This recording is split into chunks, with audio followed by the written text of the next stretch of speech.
Hello, I'm Bernard Hickey from interest.co.nz and welcome to another in our series of double shot interviews where we bring someone interesting in, share a cup of coffee and have a chat about something interesting. And today we've started off our monthly series on emerging Asia. I think this is fascinating. We've got Peter Redward here from Redward Associates. Peter is an economist, a strategist who's worked overseas, particularly in Asia, for a good 12 years and has set up an operation in Auckland looking at the emerging Asian markets and trying to explain to the rest of the world and to New Zealand what it means for economies and markets. So Peter, welcome into interest.co.nz. And of course we're doing this on a monthly basis just after the key numbers that come out from China. Yes. And yesterday we had the GDP figures from China showing growth of 8.9%. What did you think of those growth numbers? Because China's so important for not just New Zealand but the rest of the world now. Well, they were very much in line with the expectations. 8.9 was only 0.2% higher than what economists were expecting, and given the forecast errors around a GDP print, that's essentially the same number. What it's telling us, though, is that China continues to slow. It's slowing relatively gradually, so a lot of people are concerned about the prospect of a hard landing. Now, China may well have a hard landing down the track, but in the data right now, there's no evidence of that occurring. What we're seeing is a gradual slowdown in industrial production, a little bit more accelerated slowdown in exports, and ongoing concerns around monetary policy. How is the slowdown in Europe affecting China? Well, the primary transmission obviously is through exports. The domestic capital markets are relatively domestically focused, and inflows and contagion pressures from Europe into China are contained by the capital controls and various other measures. So it's really a direct channel into exports. We're seeing exports slowing down. A number of China economists are talking about export slowdown being a primary driver of the slowdown that we're seeing. I don't believe that that's the case at all. I think it's a convenient excuse, and in fact what's driving the slowdown is the significant tightening that we saw in monetary conditions over the last 18 months that began to ease in October, but monetary conditions are still relatively firm. We haven't seen the People's Bank really step off the brakes yet. Because we saw late last year some changes in the reserve requirements for banks, which seem to take the brake off a bit, but you're saying there's still a bit of room there. Very much. What we saw last year was the central bank injected liquidity into the interbank market, and that brought interbank rates down, and then they lowered the required reserve ratio, which injected more liquidity into the interbank market and brought those rates down further. Now that affects marginal borrowers, particularly small and medium-sized enterprises. They didn't lower the lending and deposit rate corridor. That was held stable. So the weighted average cost of capital is still probably rising in China in aggregate right now, even with the lowering of the interbank rates. The next part of monetary policy that's important is bank lending. It's not just the cost of capital, the interest rate that's important, it's also the quantity of capital available and lending. And what we're seeing in China over the last year or so is that the People's Bank has curbed bank lending considerably. And that really has put the squeeze on particularly households and SMEs. That forced them to go into trust companies, to borrow from trust companies, to borrow from the curbside market as well. And obviously when they do that, they pay much, much higher interest rates. Explain for us that shadow market in China and how important is it, and what you're seeing from that market at the moment. Well, it's kind of hard to describe the shadow banking sector. I would say that there's basically three components to it. There's the component where corporations are moving away from traditional bank funding, doing equity raising directly in the equity market, increased bond issuance. That's become a very big source of borrowing as well. And over the last year, we've seen a little bit weaker on the equity side, but very strong bond borrowing. The next component of the shadow banking system is lending through official enterprises such as trust companies, and we've seen a very substantial increase in trust company loans. And then the third component, and the one that we really don't know much about, is the true shadow banking system, the curbside market. And in all emerging markets, the curbside lending market is huge. We really don't know what's going on there. We get anecdotal information at best. We can roughly work out where interest rates are by literally going into the street and asking people, and invariably you end up down some back alley where someone will say this is what the terms and conditions are. And the number would be pretty big. And the number is usually pretty big, upwards of 20-25% per annum in China. Now, the other major part of the Chinese economy, which it's worth explaining to a broader audience, is the issue of local government financing. Yes. And how that might be endangering or not the financial system in China. Explain for us what's happened there. Well, I think there's two components to look at here. Firstly, looking at government debt. Now, the official government debt level in China is roughly 18 to 20% of GDP, the central government. That's pretty low. It looks great, and China stands out on all the league tables. But that doesn't take into account below-line items. And as with all balance sheets, what matters is what's going on in the details. And what we find in China is that if you add local government financing vehicles, which is about 27% of GDP, then another 10 to 15% from non-performing loans that were absorbed by the government that are a below-line item, then borrowing from the Ministry of Railways, about 4% of GDP, state-owned enterprises liabilities and policy bank liabilities, you come out with a government debt level somewhere in the vicinity of 85 to 95% of GDP. Now, this is a big number, and remember that while China is growing very rapidly right now, it faces a very significant demographic bust in about 7 to 10 years' time, and tax revenue growth will slow significantly. So it does have a latent fiscal problem.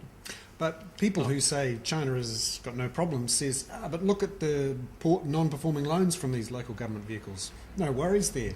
But is that really the case? Well, the way I would liken it is you can, if you can go fast enough on the water, even if you've got a big hole in the hull, you'll probably stay afloat.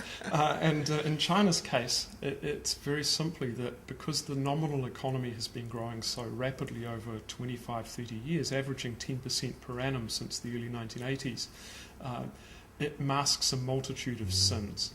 And one of the sins, and this comes back to the local government financing and the fiscal stimulus of a couple of years ago, is that a lot of the loans that were made in bullet form. That means that you borrow the money, the interest accumulates over the life of the loan, and then you repay me both the principal and the interest on the maturity of the loan. Now, there's no cash flows until that loan matures, so how can you have a non-performing loan? The loan may be impaired, there may be problems with it, but it won't show up as an impairment until I come knocking on your door and ask for the loan back. Now, the problem with China right now is that because the economy's been growing so rapidly, there's not a lot of pressure on bankers to actually demand that money back. So typically what they do is they say, that's fine, just roll it over for another 3 or 4 years. And so this debt starts accumulating and the impairments are not recognised and the problem builds. Now, the problem isn't that important right now, but once growth slows, it could become very important. So this is why I don't think China is going to have a hard landing at this stage. They have plenty of policy options, but the possibility of a substantial banking system problem down the track is very real, and the policymakers in Beijing are very aware of that as well. One of the reasons these local government vehicles have built up quite a bit of debt is they've invested a lot in infrastructure. Yes. Motorways, big projects. It's worth looking at the problems underlying China's economy with too much investment, quite a bit in exports, but not enough consumption. Do you think China can really make that switch from too much investment to a lot more consumption? I think it can, but the cost will be slower growth. In terms of the actual investment, right now I don't know that China necessarily is over-investing. People talk about large numbers of condos being left empty, but given the rapid pace of urbanisation, the very low quality of public housing in general, the housing stock is of very poor quality. Given the urbanisation process, the need for investment is tremendous as well. So that kind of sustains the locomotive. But down the track, definitely, they do need to move the economy away from being export-oriented. China is simply too big to continue to drive itself from exports. And then move away from this investment-driven model more towards a consumption-driven model. And making those changes is going to be very difficult, as we've seen in all Asian economies. Korea has gone through the same transition, Singapore to an extent, Taiwan, Japan, and all of them face the same issues, a very substantial slowdown in economic growth, usually coupled with banking system problems. Now, looking at the reaction to the GDP figures yesterday, we saw quite a rally on Chinese markets. What's the attitude there of fund managers in China and in emerging Asia in the last day or two, in fact in the last month or so?